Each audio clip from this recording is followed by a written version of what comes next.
So why is it that some people can move through conflict with greater ease, greater speed, and greater effectiveness than others? We all deal with conflict in work, in our family life, in our communities, and we may have some tools that have been very useful for us. In fact, I know in the leadership development literature, there are a lot of great tools and resources on conflict modes, how to adapt your communication style to be more effective based on behavioral style preferences, a number of different resources. And these are important tools to lean on. And yet, have you ever noticed that some people can lean into and manage conflict just more smoothly?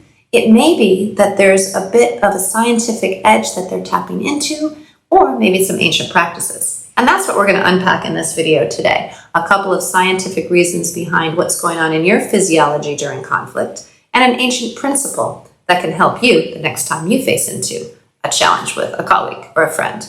So let's jump right in. Yeah. So let's talk about the science first. So really when we think about conflict, it's kind of stressful, isn't it? It kind of feels unpleasant and chaotic in our body, in our physiology. And why is that?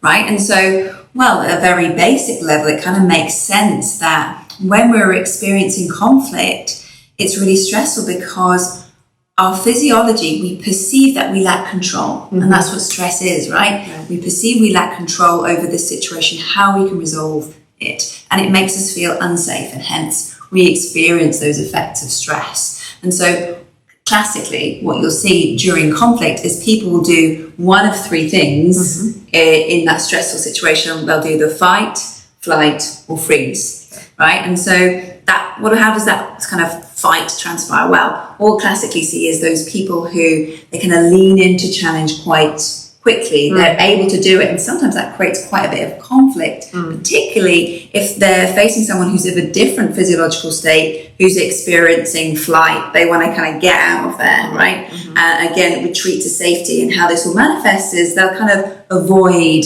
the conflict at all costs. They're trying to get away. And we've all seen that, right? And then how about that freeze? Well, I've certainly experienced this before, where you're just almost locked. You can't move forward, backward, sideways, and you're just not making any progress in the situation, right? And so the key to this is really that when we're under the influence of those hormones of stress, that physiological state, it alters our perception. It really changes how we perceive, how we think, and how we strategize. And so if you're in a state of fight, or if I'm in a state of flight, or vice versa, we're in a different physiological state. And so you can't perceive my state, I can't perceive yours, and then we're going to kind of butt heads and not find a greater solution. There's no bridge, no solution to that. And so really, Leanne and I teach these principles on many of our courses. Is about how can we actually begin to change our physiology first? If we can change our physiology first, change our state, that allows us to create a different perception of the problem. And now I can see from your perspective and you can see from mine. And now we can start to meet and begin to solve the problem at a greater level. So that's what's really exciting. Yeah, absolutely. And when we were creating our courses like Reset and Rewire or Redefine and Align, where we actually explore a lot of techniques that allow you to widen or gain altitude in your perception, I was struck by how similar a lot of the ancient practices or principles are that can lend itself to help us to widening our perspective in the moment. Because in the moment when my physiology is out of order and my energy is disrupted, I'm not thinking about, now what was that conflict mode and what's my leadership style? I just really want to manage this conflict more effectively.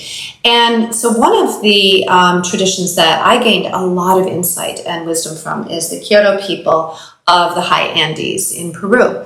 And in this culture, many of you may be familiar, the shamans or the medicine men or women would be known to, they're said to actually make insight or wisdom more digestible for their village or for their tribe, their people.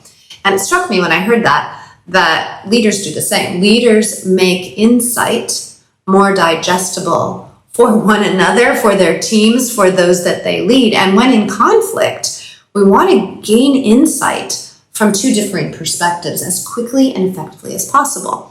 So first thing I can do, right, is take charge of my state. The other thing that's helpful from this tradition is the concept of 4 levels of perception. And how I was taught in the Kyoto tradition is that the first level of perception is a very literal, physical level of perception. It's looking at the situation at kind of the ground level, so to speak. So this is the level of the serpent. You can remember it's the ground level, or kind of like, what are we looking at for facts? Basic kind of details, information. What is the actual physical, objective reality of a situation? And the serpent is close to the ground, right? So that kind of helps me remember this is that literal level. Now you might say, when in conflict, I'm seeing the facts very clearly, just look at the facts, but you might look at the same facts and see something different because you're using different measures of the data. You might be, a number of different reasons looking at it from a different angle. Thus, if we can bridge our perceptions at that literal level, that helps us gain a bit of common ground. The next level is the level of jaguar in this tradition, and this is the level of the thoughts and the emotions that we bring to any situation. And so oftentimes leaders will look at the objective level, but sometimes, and then maybe ask, well, what is the mindset that we're bringing to this situation or this challenge? What's the assumptions that we have? How are we feeling about it? Occasionally, if it's a more emotionally intelligent kind of conversation. But when you're in conflict, you're not really eager to necessarily share that because you might be feeling quite triggered one way or the other emotionally. But the jaguar level is sort of, if you imagine a jaguar walking through the jungle, it's kind of attuning and really assessing and really being able to walk fearlessly. In order to do that, you need to confront both the thoughts and the feelings that are going on. The next level, the third level of perception, is the level of hummingbird. And I love this level because this is about finding stillness, meaning, and almost sweetness. If you imagine a hummingbird, right, kind of coming into a flower, it's finding sweetness in the midst of any challenge, which is not always easy. Because I don't want to wake up and find conflict on a given day. And it's hard to find the gift in a challenge while you're in the challenge. It's much easier, 5 years later or even 10 minutes later. But to find some deeper or higher meaning or purpose to the challenge or the conflict that we're having in the moment can really widen perception. And that is a practice that we can undertake to really, even like when I say it, I want to take a deeper breath to expand what's possible. Why are we coming up with this conflict right now? Well, maybe it's because the way that we're approaching it does not meet the ultimate customer's needs. Maybe we're both approaching it from a way that served well in the past, but it's not adapting for the future.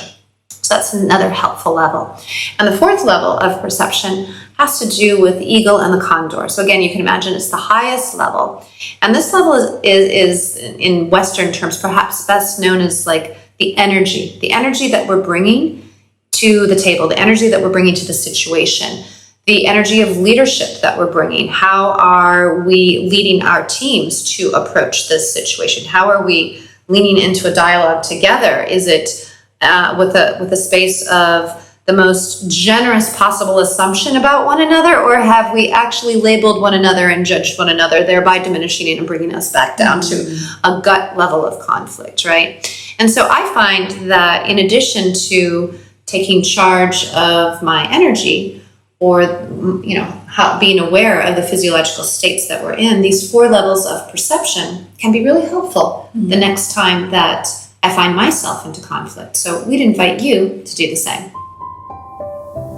Thanks for watching. If you like this video, come and join us in our Limitless Actualization community, just linked below. It's free to join, and when you do join, you'll gain access to exclusive content from the two of us, deeper dive resources, as well as early access to exciting new programs that are all designed to help you lead with less fear and greater possibilities to build real impact. We look forward to seeing you there.